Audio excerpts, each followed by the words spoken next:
Just because we are getting older does not mean we have to feel any certain way. I want to walk through 7 habits that may be aging you faster than you think and making you look or feel worse than you need to.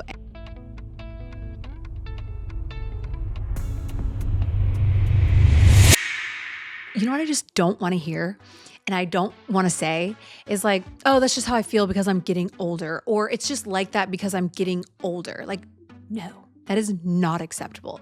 Especially, we're not 95. And if you are, I will let that slide. Okay, my grandmother's 96 years old. If she says, hey, it's because I'm getting older, I will let that slide. When I will not let that slide is if you are 35, 45, 55. I won't even let my parents say it because it's just like, and they're 70 now, okay? Just because we are getting older does not mean we have to feel any certain way. Does it mean we need to probably approach certain things differently? Does it mean we need a little bit more TLC?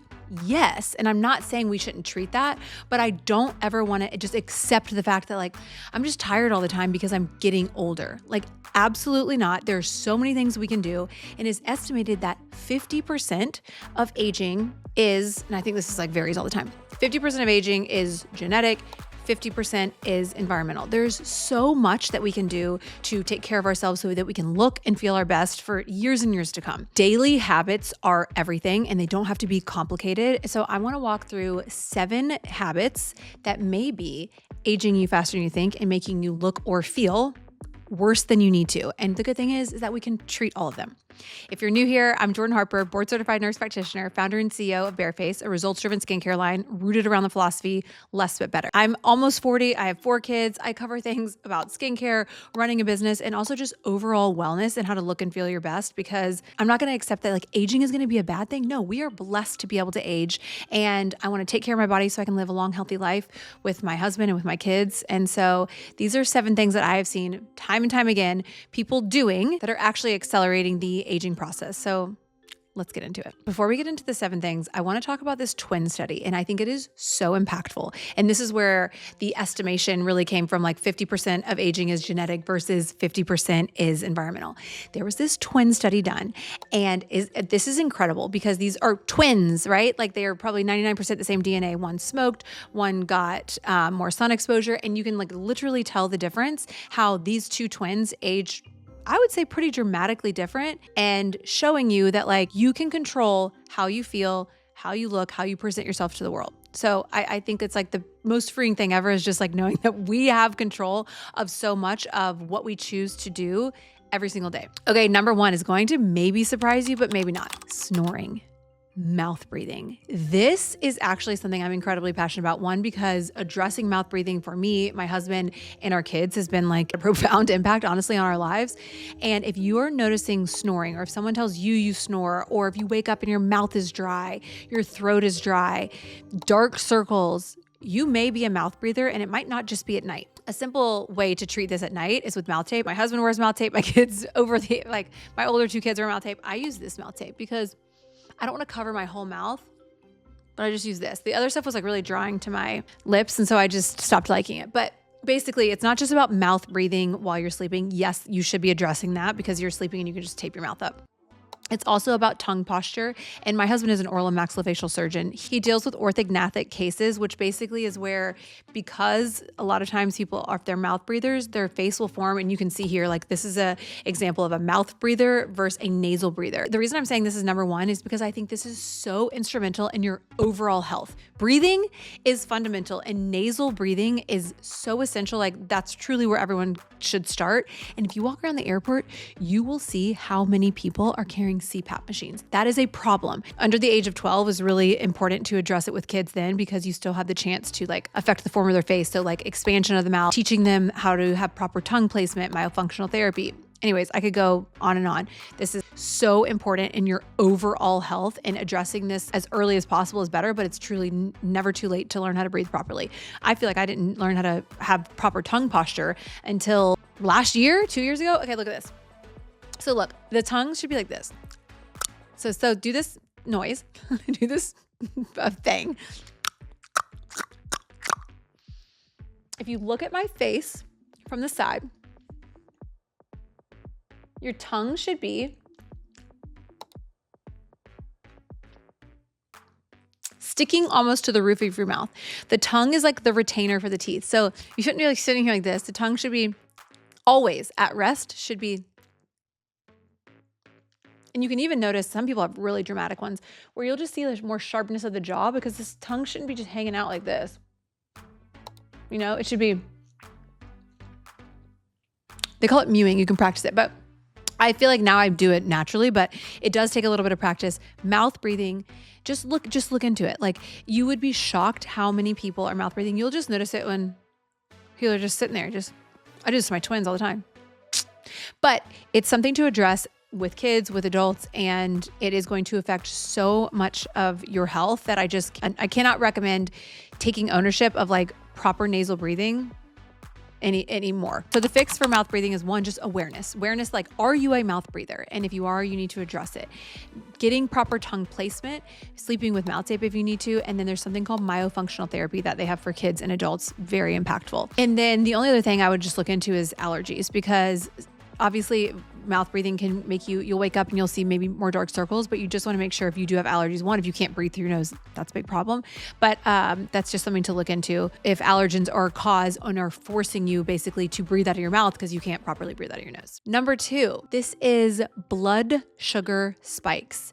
And I mean, I honestly think that we probably all have this based on our diets and the nutrient gaps. And this typically can be caused from high carb meals, but really it's from not eating balanced meals, right? Because if you're just eating high carb and it's not balanced out with a protein and a fat, like that's going to be a problem. Why should you care about blood sugar spikes? For several reasons. One, it causes glycation.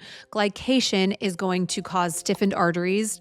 It's going to cause stiffened collagen. We don't want that. It's going to cause inflammation. And not only that, you're going to have this skin impact. So all this stuff, like people think that like skincare is the only thing that's going to help the skin. No, like your lifestyle is just as important, if not more so, right? They really go hand in hand. So what you would see on the skin if you have consistent blood sugar spikes is a loss of elasticity, a loss of firmness of the skin, dullness, and then just really accelerated premature skin aging. So none of us want that. The first thing I would do, and like this doesn't mean you have to like go get your glucose checked, and if you haven't gotten regular labs, I would recommend this. But if you're just noticing that you're just kind of like feeling like up and down throughout the day, just being a little bit more cognizant of pairing carbs, protein, fats together. So you're not just having like a heavier sugar or carb intake that's going to then cause this blood sugar spike. Then another way to fix that is walking after meals. There's been research showing that if you walk after a meal, it's going to cause the blood sugar to spike less. And then another tip is starting the day off with protein.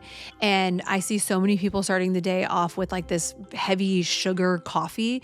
Starting the day off with protein is going to be a really great way to like set the tone for the day. I do this by adding like cottage cheese to my eggs. I also add protein powder to my coffee, which I love. It tastes so good. And so it's a really good way to like get protein in at the start of the day to kind of balance you out. Number 3 is something I struggle with a lot, and it is inconsistent sleep habits. This is so hard and I work on it so much, and I actually have made myself better about it because I wear a Whoop, which like kind of tracks how consistent I am with my sleep along with so many other things. One of the reasons why this matters so much is because the release of growth hormone is directly tied to your circadian rhythm. And why do you care? Growth hormone helps to maintain a healthy body structure. It helps with repair. It helps with tissue regeneration. It helps to regulate your metabolism. Like, we got to have our growth hormone on lock. You want a healthy growth hormone release. And obviously that naturally declines as we age. And so like keeping a consistent sleep cycle is going to allow the growth hormone release to be a little bit more predictable. Okay. And if this isn't a little bit more motivation,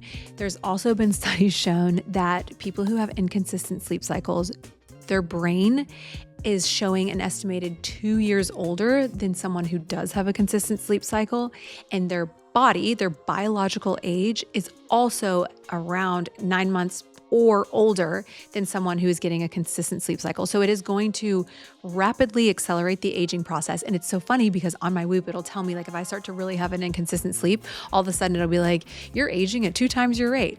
And sleep, beauty sleep is real. The skin also does repair itself while you sleep. This is why I love retinoids at night. And this is why that 11 to 2 o'clock window is so important, because that is when the skin does a lot of its repairing. And so as I'm talking to this, I'm like convincing myself even more, like get a consistent sleep cycle, because this is one way to look and feel your best and slow down premature aging for the body as a whole, which I think we all want to do. I noticed that like a lot of people who are not sleeping a lot are also high achievers. They're doing a lot. They're burning the candle at both ends. And I'm very guilty of this, especially like being a mom of four. Like I'm like, well, shoot, this is my window where I have to get stuff done.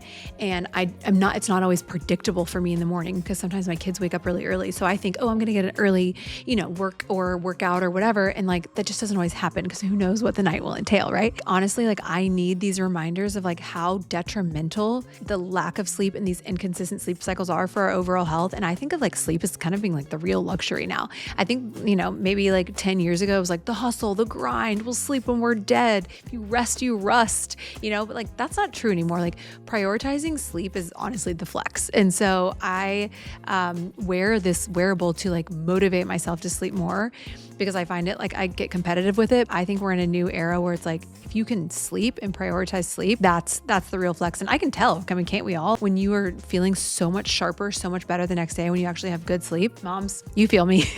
So the fix for this is obviously as much as you can control, getting a more consistent sleep cycle.